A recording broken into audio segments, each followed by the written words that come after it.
Maurílio por essa oportunidade, ao pastor Rafael também, por estar aqui me cedendo também esta tribuna para pregar a poderosa palavra de Deus. Fico feliz por você também que veio. E você que trouxe a sua Bíblia, localize comigo o Evangelho segundo escreveu João, capítulo 19 e o versículo 28. Quantos encontraram, digam amém. Amém. Assim diz o texto, Evangelho de João, capítulo 19 e o versículo 28. Depois, sabendo Jesus que já todas as coisas estavam terminadas, para que a Escritura se cumprisse, disse: tenho sede. Estava, pois, ali um vaso cheio de vinagre, e encheram de vinagre uma esponja, e pondo-a num isopo, lhe achegaram à boca. E quando Jesus tomou o vinagre, disse: está consumado. E inclinando a cabeça, entregou o Espírito. Tome seu assento, por gentileza, e eu peço para que você possa manter a sua Bíblia aberta também, para que você possa conferir se aquilo que eu digo realmente é o que está nas Escrituras. Meus amados, o Evangelho segundo escreveu João, ele tem o propósito de nos apresentar o Verbo.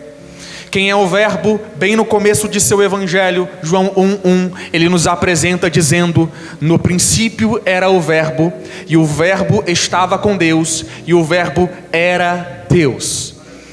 Essa expressão no princípio, ela é intencional. João está querendo gerar aqui uma conexão com um texto bíblico, cujo qual é Gênesis 1:1. No princípio, Deus criou os céus e a terra. João está mostrando que o Verbo, ele já existia antes do mundo existir, pois ele estava no princípio, durante a criação. E a segunda coisa que João vai nos relatar é que o Verbo estava com Deus. João está então revelando qual era a ligação deste Verbo com a pessoa divina que é o Pai Celestial. Ele está mostrando não somente a sua intimidade com Deus, a sua comunhão com o Eterno, como também onde este Verbo estava durante o princípio, que é com Deus. Mas uma pergunta ainda fica: quem é o Verbo? João responde: e o Verbo era Deus.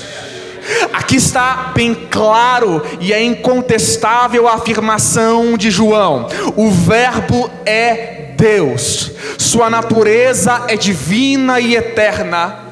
Antes mesmo do mundo existir, o Verbo já existia. Quando o mundo estava sendo criado, o Verbo estava participando ativamente da criação. Ou seja, o Verbo vivo de Deus, ele estava agindo. Em cada dia dos 6 dias da criação, o Verbo estava presente, agindo e atuando. Pois João escreve, João 1, 2 e 3, todas as coisas foram feitas por ele, e sem ele nada do que foi feito se fez.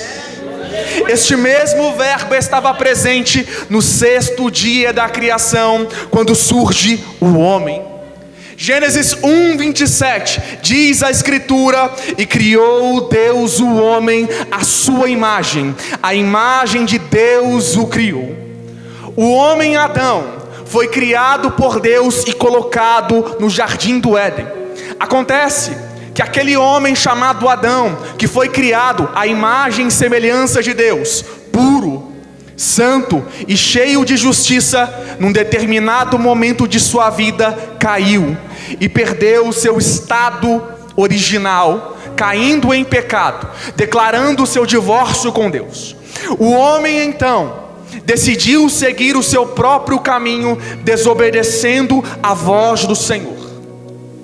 Mas o que é interessante, que Gênesis nos mostra, que apesar do homem ter desobedecido e se afastado de Deus e ter declarado o divórcio, Deus apareceu naquele jardim.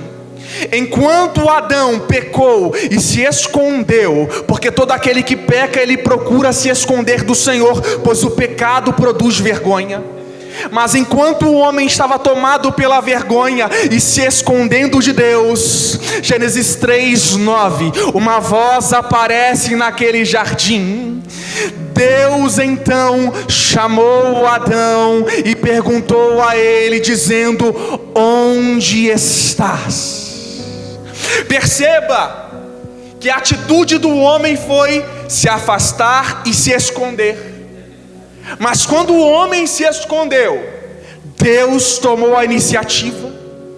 Diante da fuga do homem, a atitude de Deus é: e chamou Deus a Adão. Aqui está o evangelho puro e simples. O homem se afasta de Deus, mas Deus o chama de volta. O homem vira as costas para Deus, mas Deus vai até o homem, coloca a mão em suas costas e o chama novamente. Ele diz: Adão. Mas Deus chama o homem fazendo-lhe uma pergunta. Qual pergunta? Onde estás? E aqui nós podemos nos perguntar: Deus, Ele é onisciente, não é? Ou seja, Ele sabe de todas as coisas. Então Ele sabia onde Adão estava escondido naquele jardim. Então, se Ele sabia, por que Ele perguntou a Adão: onde estás?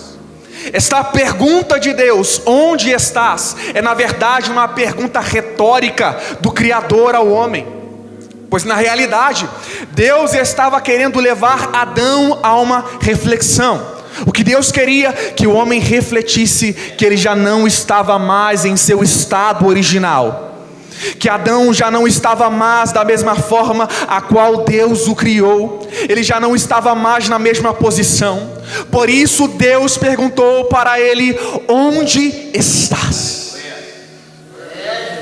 E quem dera todos os pecadores pudessem se deparar com esta pergunta e refletir sobre onde eles estão.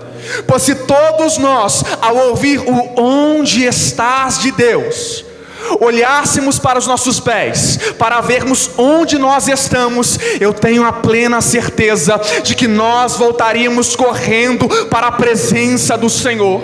Nós voltaríamos correndo para os braços do Senhor, clamando pela presença dEle, chorando, suplicando pela graça de Deus. Mas se alguém está distante do Criador, ou se sente assim, eu convido a olhar para o Verbo. Assim como no Éden, Deus foi em busca do homem, o Verbo desce do céu e vem na terra para buscar pecadores. João 1,14, ele descreve: e o Verbo se fez carne e habitou entre nós, e vimos a sua glória como a glória do unigênito do Pai, cheio de graça e de verdade. Está aqui. O homem pecou na terra, mas do céu veio a solução. Porque o pecado do homem trouxe uma dívida impagável.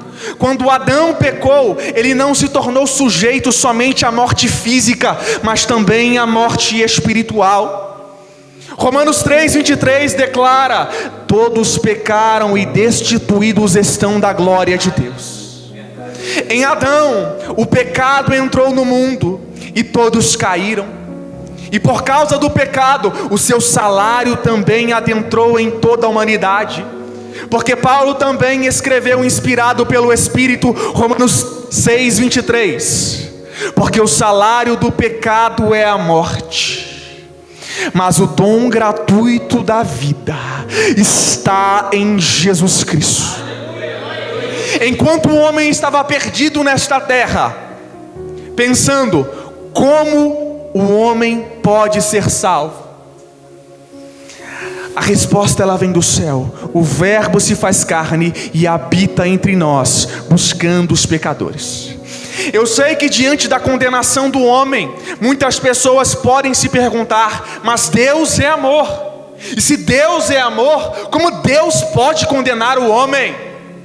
Acontece que eles se esquecem que Deus também é justo. Imagine um homem que está sendo julgado diante de um juiz por matar uma pessoa. Se esse juiz deixa este homem criminoso ir embora como se nada tivesse acontecido, se esse juiz olha para este homem que cometeu um crime e diz para ele: olha, eu sei que você errou, eu sei que você cometeu um crime, mas eu sou um juiz amoroso, você pode ir. Nenhum de nós dirá que este é um juiz justo e amoroso, porque ele deixou o culpado ir embora como se fosse inocente. Assim também é com Deus. Deus é amor com toda certeza, mas Deus também é justiça, e Ele não tomará o culpado por inocente, mas Deus julgará toda a obra do homem. Toda ação humana passará pelo julgamento de Deus. E aí nós nos perguntamos: como nós então podemos ser declarados justos diante do tribunal de Deus? Eu repito, o homem peca na terra, mas a solução ela vem do céu. Quando o Verbo habitou entre nós, quando Ele desceu dos mais altos céus, se fez carne e veio morar nesta terra, está acontecendo o que Lucas descreveu no capítulo 19, verso 10 de Lucas, que é: porque o Filho do Homem veio buscar e salvar o que se havia perdido. Como assim? A Bíblia está narrando para nós e nos mostrando que Cristo não veio para os bonzinhos, Cristo não veio para os justos, mas Jesus veio para os depravados, Jesus veio para os miseráveis, Jesus veio para aqueles que estão condenados, para que possam alcançar a salvação através de seu nome. Mas repare bem, quando o Verbo se faz carne e habita entre nós, Paulo descreve este mistério de forma muito profunda em Filipenses capítulo 2, versículos 5 a 7, onde ele diz: de forma que haja em vós o mesmo sentimento que houve também em Cristo Jesus, que sendo em forma de Deus, não teve por usurpação ser igual a Deus, mas aniquilou-se a si mesmo, assumindo a forma de servo, tornando-se homem. Quando Paulo diz aniquilou-se a si mesmo, em outras traduções, esvaziou-se a si mesmo, Paulo não está dizendo que ele deixou de ser Deus, mas sim que ele abandonou os privilégios da realeza para habitar entre os camponeses. Paulo está dizendo que aquele que estava sentado num trono celestial, que pisava em ruas de ouro e de cristal, ele então desce do céu para pisar no barro e na lama, para resgatar os perdidos desta terra. E quando este Verbo se faz carne, quando ele se torna homem, Jesus então, ele vai viver. Ele não vai apenas saber de forma teórica, mas ele vive em sua própria essência, sentindo em sua própria pele o que é ter fome, o que é estar cansado, o que é chorar, o que é a perda de um amigo. Jesus como nós, diz a Escritura, Hebreus 4,15, Jesus como nós, em tudo foi tentado, mas sem pecado. Ele passou pelas mesmas dificuldades que eu e você, e até piores. Mas esse Cristo, quando ele encarna, ele já vem com uma rota estabelecida. Qual é a direção desta rota? A cruz do Calvário. É em Lucas, se não me falha a memória, capítulo 18, versículo 31, que Jesus então, sabendo que já estava próximo de se cumprir o seu propósito nesta terra, que ele se reúne com os seus discípulos e diz: eis que subimos a Jerusalém, e se cumprirá tudo a quanto pelos profetas está escrito sobre o Filho do Homem. Jesus sabia que em Jerusalém, em direção à rota da cruz, lhe aguardava o escárnio, a zombaria, que cuspiriam em sua cara, que blasfemariam dele, e que ele iria viver momentos de sofrimentos duros. Mas ainda assim, Os pés de Jesus não se ausentaram do caminho da cruz, pois ele sabia que mesmo na dor, importa em primeiro lugar realizar a vontade daquele que enviou a ele. Ele sabia que mesmo na dor, importa primeiro realizar a vontade de Deus. Enquanto a maioria de nós procura evitar as dores do chamado de Deus, a tristeza que ele nos causa, Jesus não, ele vai adiante, ele vai em frente para suportar e para enfrentar toda a dor que lhe está proposta, pois ele sabia que o Pai Celestial seria com ele, e assim também será conosco, mesmo nos momentos de sofrimento do nosso chamado, do nosso ministério. A presença de Deus estará conosco para nos trazer alívio, consolo, graça e conforto. Creia nisso. Ainda que você esteja sofrendo, importa realizar a vontade de Deus, pois toda dor e tristeza nesta terra é momentânea e passageira, mas a glória no céu, ela é eterna e não passará. A alegria que Deus dá não é condicional, mas é incondicional e eterna. Então, no momento da Páscoa, que agora Jesus está naquilo que nós chamamos de a última ceia, reunido com seus discípulos, Jesus então, ele pega o pão, reparte e ele diz: tomai e comei, isto é o meu corpo que é partido por vós. Semelhantemente, ele toma do cálice e diz: tomai e bebei, este é o meu sangue que é derramado em favor de vós. O que Jesus estava fazendo naquele exato momento? Ele estava estabelecendo um memorial pelo que iria acontecer. E nesse exato momento em que Jesus está ali, na mesa com seus discípulos, de repente ele irrompe em uma palavra que provavelmente causou uma certa surpresa em muitos. E eu tenho certeza que também causaria, se fosse hoje em nossos tempos. Qual é a palavra? Em Mateus 26, 21, Jesus diz: em verdade vos digo, que um de vós há de me trair. Penso eu que naquele momento de ceia, de comunhão entre os discípulos, de felicidade, de repente os semblantes dos discípulos caíram. E eles se perguntaram: como assim há traição na mesa? Pois a gente pensa, como alguém que senta na mesa com Jesus pode trair ele? É que nem todo mundo que está na mesa está limpo de coração. Nem todo mundo que está na mesa está em concordância com o dono da mesa. Nem todo mundo que assenta na mesa de Deus está em concordância com aquele que é o Deus da mesa. Acontece que só permanece na mesa aquele que vive em concordância com o Deus da mesa. A gente fala muito sobre se sentar na mesa, mas a gente se esquece do permanecer na mesa. São muitas as pregações que falam de Davi, que se assentou na mesa, mas são poucas as pregações sobre permanecer na mesa, sobre como se comportar na mesa, porque havia um traidor que estava assentado na mesa, mas a pergunta é: ele permaneceu na mesa? A resposta é não. Pois quem pode permanecer na mesa do Senhor? Aquele que é lavado pela palavra, aquele que é limpo por Jesus, aquele que caminha e vive em santidade, em concordância com Deus da mesa.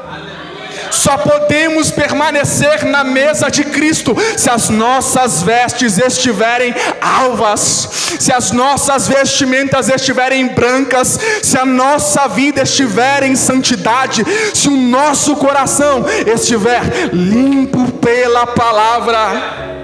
Muitos se assentam na mesa, mas só quem nasceu de novo pode permanecer na mesa. É então que depois do traidor se retirar da mesa, que Jesus, ele vai cantar um louvor. Isso provavelmente foi o hino da Páscoa, que a Bíblia nos retrata, o grande Halel, que provavelmente foi um hino do Salmo 113 até o Salmo 118, costumeiramente entoado na época da Páscoa. E aqui Cristo está nos dando mais uma lição, de que devemos louvar a Deus independentemente das circunstâncias, pois havia uma traição na mesa, era um momento de tristeza, e quando nós estamos tristes, o nosso primeiro pensamento é abandonar tudo e jogar tudo fora, desistir de tudo, ninguém mais presta, eu nunca mais volto. Só que Cristo está nos mostrando, ainda que alguém nos traia, ainda que a tristeza venha bater na porta, permaneça louvando ao Senhor, permaneça exaltando a Deus, porque muitos aprenderam que devem louvar a Deus circunstancialmente, momentaneamente. Se a situação está boa, eu adoro. Se na minha casa eu tenho que comer e beber, está tudo favorável, então eu adoro. Não, Jesus está nos mostrando que nós devemos adorar a Deus independentemente das circunstâncias, não condicionalmente, mas incondicionalmente, seja num deserto ou num jardim, num palácio ou num barraco, a nossa adoração deve ser entregue a Deus. As nossas bocas, os nossos lábios, a nossa alma deve louvar ao Senhor. Não espere um momento favorável para louvar, louve a Deus, e eu tenho certeza que o momento favorável chegará. Não espere a tristeza passar para engrandecer e louvar o nome do Senhor. Louve a Ele, adore a Ele, e a tristeza passará. Jesus nos ensinou a louvar a Deus em meio ao momento de tristeza. E é depois deste louvor, deste hino cantado, que Jesus vai para o Getsêmani, um local onde a sua alma foi moída e esmagada. E naquele mesmo lugar, aquele mesmo traidor que saiu da mesa, ele retorna, mas não como um pecador arrependido para pedir desculpas pela sua traição, mas ele volta para entregar Jesus. E aqui eu quero abrir um parênteses e falar de forma brevemente. O lugar onde Jesus estava, no Getsêmani, naquele horto, a Bíblia narra para nós, nos dizendo que era um lugar particular, onde ele se reunia frequentemente com seus discípulos. Ou seja, não era um lugar onde todos tinham acesso, era um local de intimidade. E quantos de nós, assim como Judas Iscariotes, o traidor, estamos trocando a nossa intimidade com Deus por coisas momentâneas e passageiras? Nós olhamos para Judas e julgamos ele, mas quando nós olhamos no espelho, não encontramos o mesmo Judas. Não é verdade? Porque Judas trocou Jesus por 30 moedas de prata. E por quanto nós estamos trocando os nossos momentos de comunhão com Deus? Pelo que estamos trocando a presença de Jesus? Se não pelas coisas passageiras, pelos prazeres momentâneos deste mundo. Mas a presença de Jesus, ela não tem preço. E é depois que Judas então aparece para entregar a Jesus, com os homens armados. Eles prendem o mestre, porque ele se permite levar. E assim que o mestre ele é preso, ele é conduzido ao Sinédrio, uma cúpula, um conselho administrativo dos judeus, da mais alta hierarquia, onde estavam os sacerdotes, os religiosos, que tinham relevância e influência em sua época. E chegando lá, muitas falsas testemunhas se apresentam para condenar a Jesus. Mas, enquanto essas falsas testemunhas se apresentam contra ele, os relatos dessas testemunhas, parecem ser incongruentes, não parecem fazer sentido. Então, nenhuma acusação fica de pé diante da inocência de Jesus. É então que o sumo sacerdote, ele pergunta, ele abre então todo aquele momento de espera para condenar a Jesus e pergunta a ele: se tu és o Cristo, declara para nós. Jesus diz: tu disseste. E ele completa: e em verdade vos digo que vereis o Filho do Homem vindo sobre os céus, assentado à direita do Todo-Poderoso com os seus anjos. Quando Jesus diz isso, eu sei que nós glorificamos aqui agora e achamos extraordinário a vinda de Cristo, mas naquele momento, os que ouviram isso rasgaram as suas vestes e gritaram: blasfêmia! Para que precisamos de mais testemunha? Todos nós os ouvimos blasfemar. Ele deve ser morto. E então começa a zombaria e o escárnio. Eles vendam os olhos de Jesus e começam a bater naquele mesmo rosto que era reverenciado pelos anjos no céu. Agora ele recebe bofetadas aqui na terra. Eles vendam os olhos de Jesus e começam a bater em sua face e perguntam, zombando dele: profetiza-nos, Cristo, quem é que te bateu? E é depois desta zombaria, depois de Jesus ter sido condenado na esfera religiosa, como um cordeiro no Antigo Testamento, que era apresentado ao sacerdote antes de ser sacrificado. Jesus, o Cordeiro de Deus, sem mancha, sem mácula, sem pecado, foi apresentado ao sacerdote para então seguir rumo ao sacrifício. Jesus agora é levado à esfera jurídica, uma vez que o Sinédrio não tinha poder ou autonomia para condenar e matar alguém. Eles levam até um homem chamado Pôncio Pilatos, governador da Judeia. E quando eles apresentam Jesus a Pilatos, não uma, não duas, mas 3 vezes Pilatos afirma: eu nenhum crime acho nele. Diante da acusação dos judeus, Pilatos olha para Jesus e ele não encontra crime algum. Ficou nítido para Pilatos que o motivo da acusação contra Jesus era por inveja. Eles queriam matar Jesus simplesmente por inveja. Então, desde já, Pilatos procura de alguma forma soltar a Cristo. Havia um costume na época que era de soltar um prisioneiro por ocasião da Páscoa. E Pilatos vai apresentar 2 homens para a multidão. O primeiro, Jesus, que estava ali mesmo sem culpa alguma. O segundo homem, Barrabás, um ladrão e assassino. E quando Pilatos pergunta: quem vocês querem que eu solte? A multidão declara: solta Barrabás. E impressionado com a voz da multidão, Pilatos tenta mais uma vez persuadir eles a escolherem Jesus o justo. Ele diz: mas de Jesus chamado Cristo, o que farei? E todos gritam unanimemente: crucifica-o, crucifica-o. E é nesse momento que Pilatos pega e entrega Jesus para ser açoitado e crucificado. Durante o açoitamento, que é também conhecido como a flagelação, as vestes daquela pessoa que era condenada eram retiradas, e ele era amarrado em um tronco de madeira de uma altura pequena, ficava encurvado ali, e as suas costas descobertas estavam preparadas para serem açoitadas. E o instrumento de açoite era chamado de azorrague, uma espécie de chicote com várias cordas que possuíam bem na sua ponta pedaços de ossos e metais. E quando o soldado romano pegou e açoitou as costas de Jesus com aquele azorrague, assim que aqueles metais e ossos encontraram a sua pele, eles grudaram. E quando o soldado puxou o açoito, naquele exato instante, a pele de Jesus foi rasgada, dilacerada, e começou a sangrar.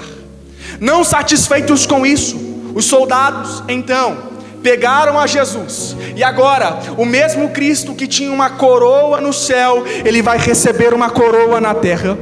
Eles fazem uma coroa de espinhos para ele e colocam em sua cabeça. Mas eles não colocam de uma forma carinhosa, eles enfincam aquela coroa de espinhos em sua cabeça, encravam em seu couro cabeludo e ela começa também a sangrar. Eles cobrem o mestre com um manto vermelho, uma veste de púrpura, e colocam na mão dele uma vara de cana para simbolizar o cetro de um rei. E então se ajoelham diante dele, zombando, e dizem: salve, rei dos judeus. E depois deste escárnio, Jesus agora, ele vai traçar o caminho que nós chamamos de a via dolorosa. Estava ele ali, carregando a sua cruz, com a multidão em volta, parecia que todo mundo estava olhando para ele. A cruz era um símbolo de vergonha, de dor. Os criminosos da pior espécie eram obrigados a serem crucificados e a carregarem a sua cruz até o local de sua condenação. Jesus estava ali, carregando uma culpa e uma vergonha que não era dele, mas era minha e sua. Porque ele mesmo não tinha pecado nenhum. Quando ele foi crucificado, chegando no Calvário, um lugar próximo da cidade, os soldados então prenderam suas mãos e seus pés no madeiro. As mesmas mãos que criaram o universo agora foram pregadas na cruz. E quando a sua cruz foi levantada, a Bíblia diz para nós que ele foi crucificado no meio de 2 ladrões. E enquanto ele estava na cruz, algumas pessoas em volta zombavam, e até mesmo um dos ladrões disse para ele, provocando: se tu és o Cristo, desça da cruz, salva-te a ti mesmo e a nós. Mas o outro ladrão, do outro lado, repreendeu ele e disse: você não percebe? Nós estamos aqui porque merecemos, mas ele não tem culpa nenhuma. De alguma forma aquele homem entendeu que Jesus estava ali sem culpa alguma, que Jesus estava ali não porque ele cometeu um pecado, mas por causa do meu e do seu pecado. Jesus estava ali por causa da minha e da sua vergonha. Ele estava ali suportando a nossa dor. Ele tomou e carregou as nossas vergonhas. Ele estava ali crucificado pelos nossos pecados. O castigo que era para ser nosso, Jesus tomou o nosso lugar.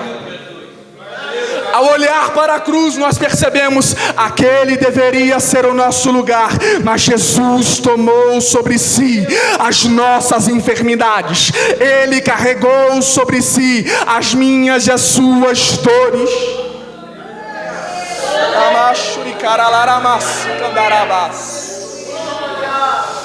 E é enquanto Jesus está naquela cruz que ele vai dizer uma das suas últimas palavras, que é: está consumado.